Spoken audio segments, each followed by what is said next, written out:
Hi, everybody, and thanks for joining our weekly podcast.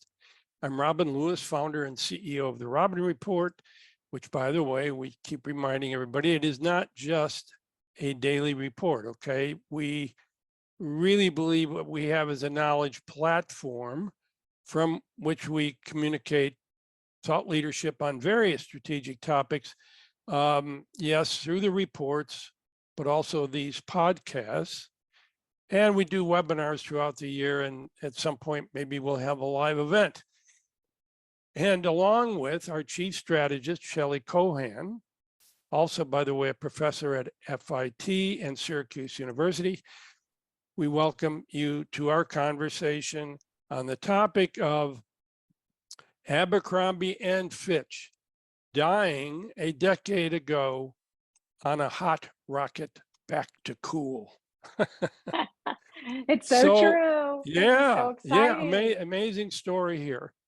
And Shelley, this is really fascinating about one of the hottest youth brands in modern history, beginning in the early 90s, under CEO Michael Jeffries, who repositioned the brand that was founded in 1892, which, by the way, was, once a sporting goods favorite of Ernest Hemingway.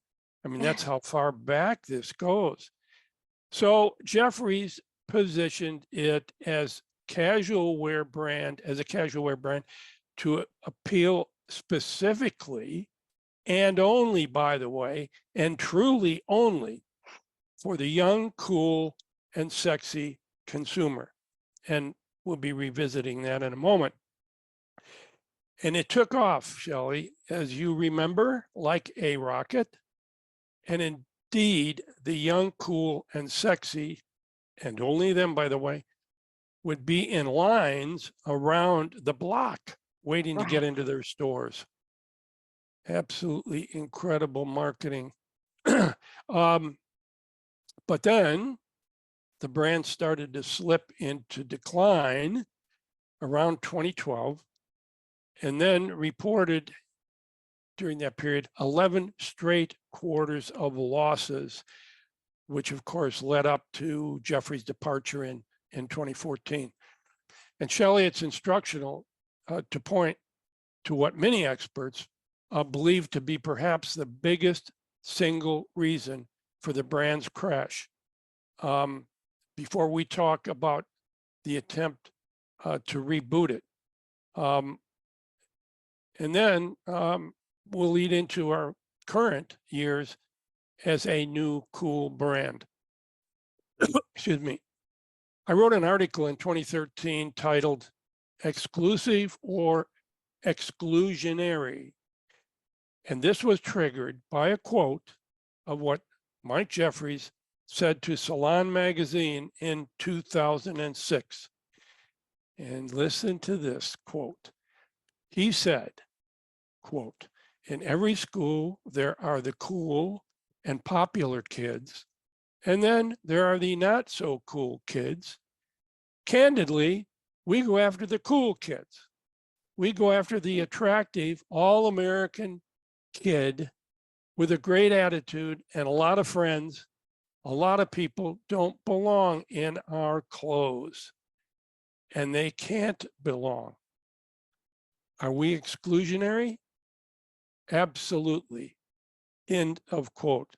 Shelley, can you believe that? No, it's kind of shocking to hear it, to be honest. I know. And we're going to get to how things have changed. I know you got a whole bunch of stuff on that. Anyway, and I went on to say in that article, it's like the Arab Spring, this quote is being a clarion call to action among a disgruntled group of consumers and their supporters, a group that Abercrombie and Fitch does not want to be seen wearing their brand, namely consumers who need to wear larger sizes, which A&F simply does not make or offer in their stores. Oh my gosh, Robin. Yeah. I remember the backlash really well. And it really, across the whole country, it was picked up by all the news media. And there were several protests and boycotting groups outside the Abercrombie and Fitch stores all Yeah. over the country. So one had to ask the question, is there something different going on that caused that level of outrage in the minds and behavior of those consumers in 2013 when you compare it to when the quote was actually came out, which is in 2006? Right. I don't know, maybe the quote was like tucked away in that tiny little magazine, so it didn't get a lot of hits or whatever. But in 2013, it literally got blasted across the nation, social Yep. media, and just really ginned up even further virally through social networks, blogs, Twitter, YouTube. So I think, the backlash in 2013 on Jeffrey's quote, and indeed their whole marketing focus on only cool, young, and sexy, was really just the beginning of this sensitizing and more inclusive culture. So, and this really inviting and often protecting the participation of all, those even on the outlier fringes of society. It's just at a time when Jeffries was putting it out there with no reticence. It was great for the not cool and sexy people, all the other people, to jump in on it and in fact accelerate the movement. I wonder if A&F really sparked this big cultural change and really Mm. sparked that whole movement. Who knows? Anyway, Shelley, I must say this though, that Jeffries was one of the first and most successful lifestyle brand visionaries, actually, when he positioned the brand almost a half a century ago. And the stores were truly a lifestyle experience, as was, Definitely. yeah, you remember that, and as was their sexy catalog. I mean, some people even felt the catalog was tipping a little bit over into, porn. Anyway, the stores and the catalogs were obviously for a very clearly defined, young, cool, and sexy customer that Jeffries focused on with fierce discipline. And he did not diverge from that position. Yeah, well, let's kind of take a step back. So Jeffries was CEO from the 90s through 2014. And let's reflect back in that early 2000s when the company was only doing 3.3 billion. And of course, it was hit by the Great Recession like everyone else Yeah. was. But then if you fast forward to 2011, 2012, the company has had its biggest sales, 4.1 billion. And in 2012, they actually did 4.5 billion. Yeah. So what was happening is this whole cool kids theme culture became the brand ethos. And as you say, brilliant marketing at the time, but it was not by any means an exclusive environment, something that employees and customers are looking for today. But at that time, the sociocultural attitudes back in the first decade of the 21st century supported this kind of exclusionary mentality. You Yeah. remember, Robin, these nightclub themed stores for the thin, white, beautiful people. Yeah. This whole pop culture took hold. Remember the shirtless greeters? Again, very exclusionary. And managers saying that they are actually looking to hire young, good-looking men and women. But when they started firing people because they were not good-looking enough or wearing headscarves, that really became the downfall from a cultural and consumer acceptance perspective. Yeah. Yeah. The culture at that time was really all about this very exclusive and aspirational approach. And, just consider the incredible growth of Victoria's Secret, Shelley. Right. And of course, that was during really roughly the same time. I mean, Victoria's Secret went from 2012, when their sales were at 6.5 billion, they went to their, pinnacle of its heyday in 2016 when their sales hit almost 8 billion. And guess what? It was those beautiful thin models projecting out a perfect image, in intimate apparel that many women strive to achieve. And of course, that was during that period. And Shelley, speaking of Victoria's Secret, you remember who hired Mike Jeffries as a CEO of A&F? None other than Les Wexner. Ah, Incredible that little, makes sense. yeah. L Brands bought A&F back in 1988. And of course, obviously one can draw a lot of parallel lines between Victoria's Secret and A&F during that period in terms of exclusive culture and marketing strategies.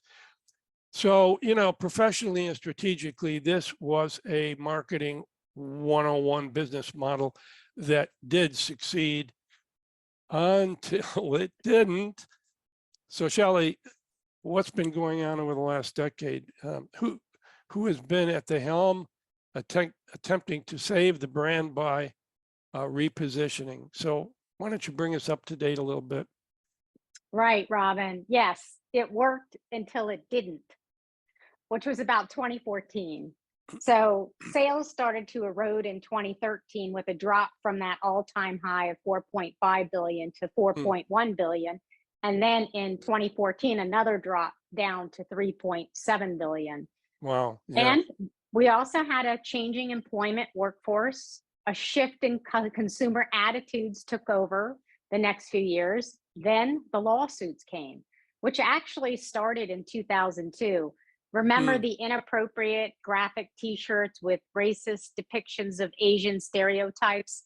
Oh, These yeah. called these massive outcries, as it should.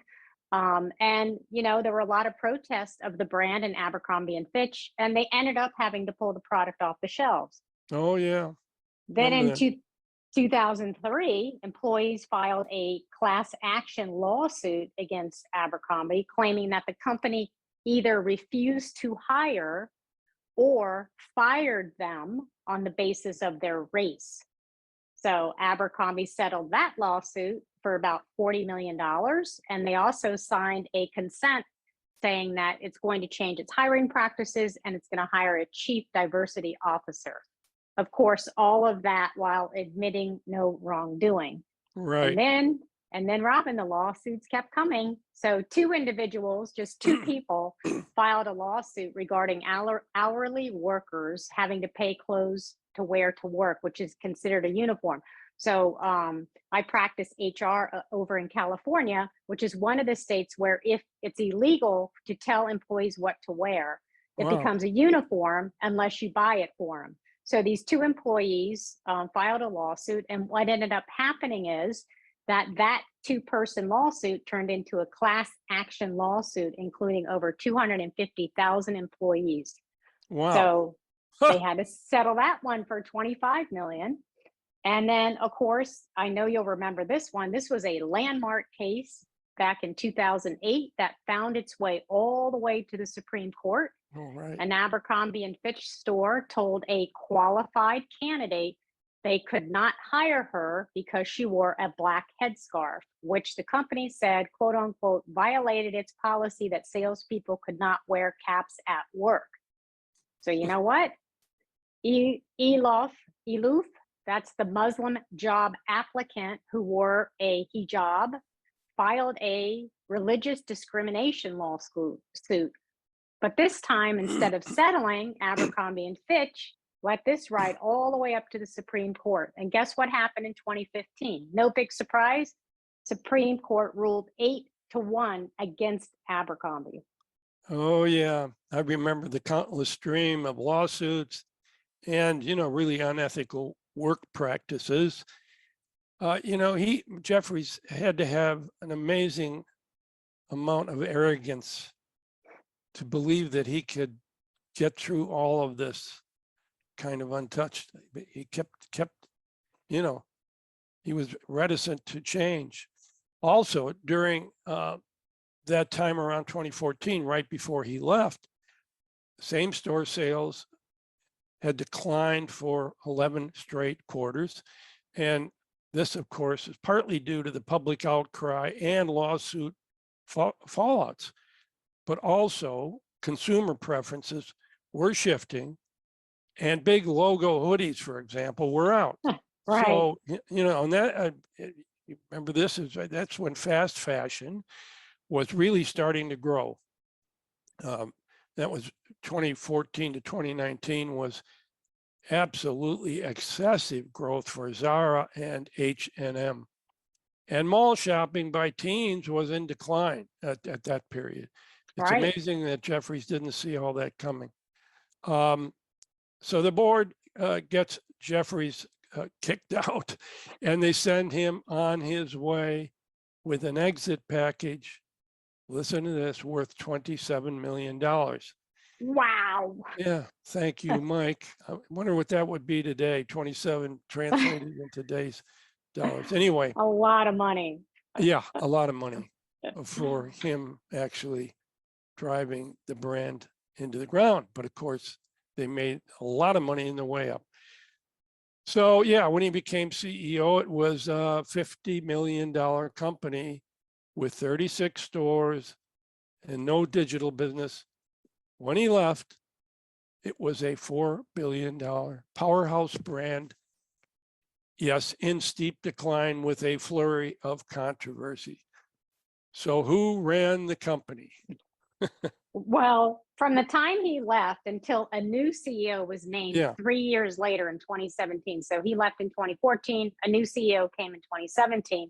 The board chairman, Arthur Martinez, and three senior executives ran the company until they named a replacement.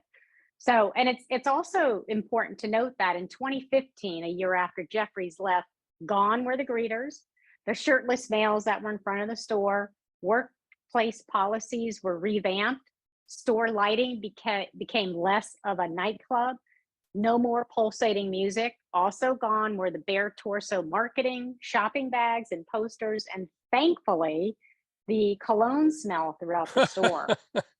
That was the worst for me. Unbelievable. Yeah. But the company reported through November 2016, the company then had 15 straight declines in quarterly sales. So just really, missing the mark with its target market, missing the mark with product assortments. And actually a lot of people thought the brand was on this permanent decline. But in February of 2017, Robin, Abercrombie and Fitch announced that Fran Horowitz, who at that time was president and chief merchandise officer, you remember, she's the one that led the turnaround of Hollister. Yep. Right? She was then promoted to CEO. And I got to tell you, Robin, the brand is making a big comeback and really demonstrated amazing results coming out of 2021 and 2022. I'll share some of that in a minute. They've updated their culture to be more inclusive. They're revamping the stores. More than half the stores now have a new format. You and I talked about new formats as a big trend for retailers. They're certainly doing that. They've expanded its size range. It's made its pricing more approachable. And really, under the leadership of Horowitz, they're exercising extreme financial control. You and I've talked about you have to have the financial control.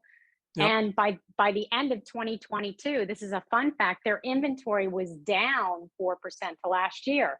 You and I talked about in our last podcast about how all these companies have these huge overstocks of inventory, not Abercrombie and Fitch.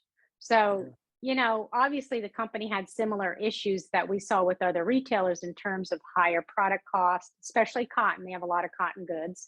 Supply chain entanglements, higher logistics costs, but they're really, really doing a great job managing all these macroeconomic challenges really well. Not to mention the adverse impact of foreign exchange rates on its business. So 25% of their business is international. That's a lot. I didn't realize that. Yeah. Yeah, it's a lot, right? So that really impacts some of those numbers. But most importantly, the product assortments are resonating with younger generations. Robin, Abercrombie and Fitch, you won't believe it, has become a fan favorite with my students. Oh, really? This is their new favorite retailer. Wow. Yeah. And you got real live young people. I know. And I really think that this will be one of the most impressive brand turnarounds in our industry. They're investing in data analytics, they're rehauling the merchandising systems, they're investing in digital infrastructure. So their digital business now is about 44% of total sales, which is tremendous. And the women's business achieved its highest quarterly sales in brand history in Q4. And they had the best ever year for women's bottoms. My students love their jeans. I'm going to go buy myself a pair. Well, you know what? Honestly. Maybe a woman CEO is exactly what they need. Really, I mean, obviously she's really got, the merchandise is right. I mean, anyway, go ahead. Yeah. Definitely. I mean, the outlook for Abercrombie and Fitch is positive. The company goal is to be over 4 billion by 2025, so that's in 2 short years. But it really plans to hit 5 billion shortly thereafter, really focused on having a 10% or higher operating margin. So they have this strategy they call Always Forward Plan. That's the name of their strategy. And it's really about driving brand growth, executing this digital evolution, and operating financial discipline. So in Mm. 2022, sales were flat, but expenses were in line, profits were positive. And in fiscal 2021, get this, Robin, they had their highest profits in 10 years. Wow. So they've exceeded their pre-pandemic sales in both 2021 and 2022. And one of my favorite numbers, as you know, Rob, and Yep. get this, return on assets Yeah. in 2021 was over 8%. That's Yeah. just Incredible. unbelievable. Yeah. So Abercrombie sales were up 11%, Hollister's, down 9%. They're working on kind of rebranding that. The US market was up 4% and international was down low double digits. But here's the good news, Robin. Liquidity has been very positive for the past 5 quarters. In 2022, they ended with 866 million in liquidity. And we Wow. know from the fallout of the pandemic, this is really a major metric when we talk about long-term growth. So Yeah. Abercrombie and Fitch was mentioned as one of the best workplaces, as noted by Fortune's certified Great Places to Work list. And they also received a perfect score on Human Rights Campaign's 2022 Corporate Quality Index, and was designated as one of the best places to work for LGBTQ plus equality. And SAS company named Abercrombie and Fitch to their Brands That Matter list. And Robin, I'm telling you, they do matter. Fran Horowitz is the real deal. Boy, I couldn't agree with you more.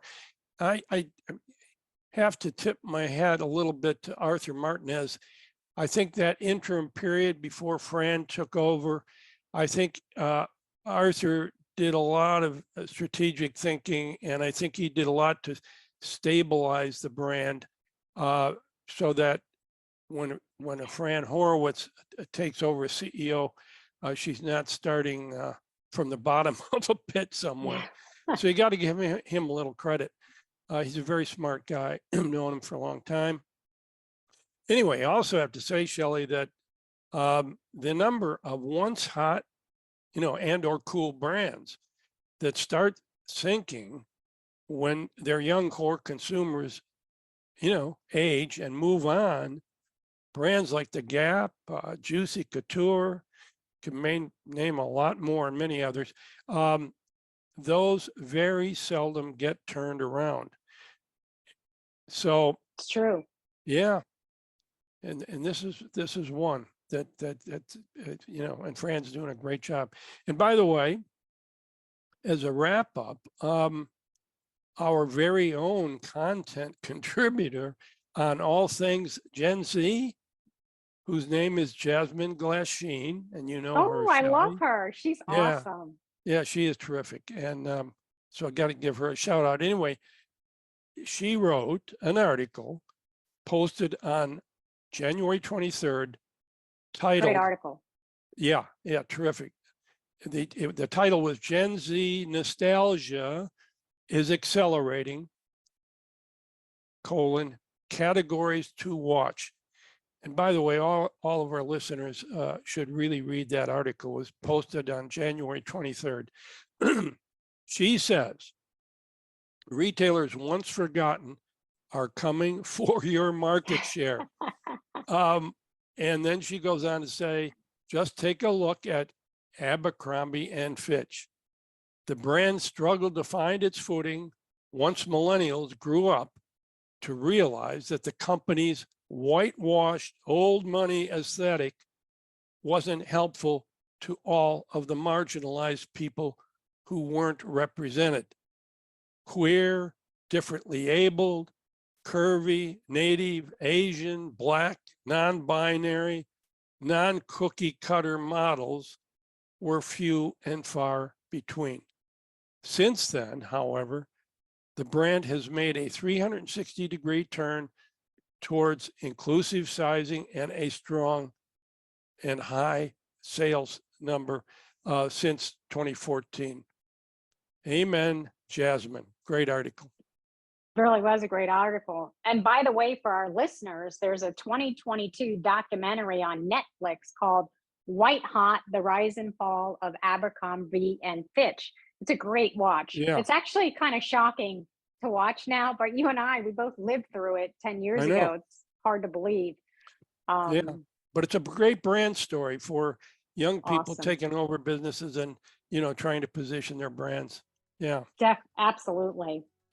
And for our listeners, you can find more of our podcast on Apple, Spotify, and Buzzsprout at therobinreport.com, of course. Look for us on YouTube, where we broadcast our podcast as well. And make sure you follow us on social media. Link in with us for the latest thoughts about the industry. And I want to thank all of you again. And by the way, if you've got any ideas that you would like Shelley and I to cover in one of these podcasts, events, just send me an email. And it's Robin@therobinreport.com. And thank you again very much.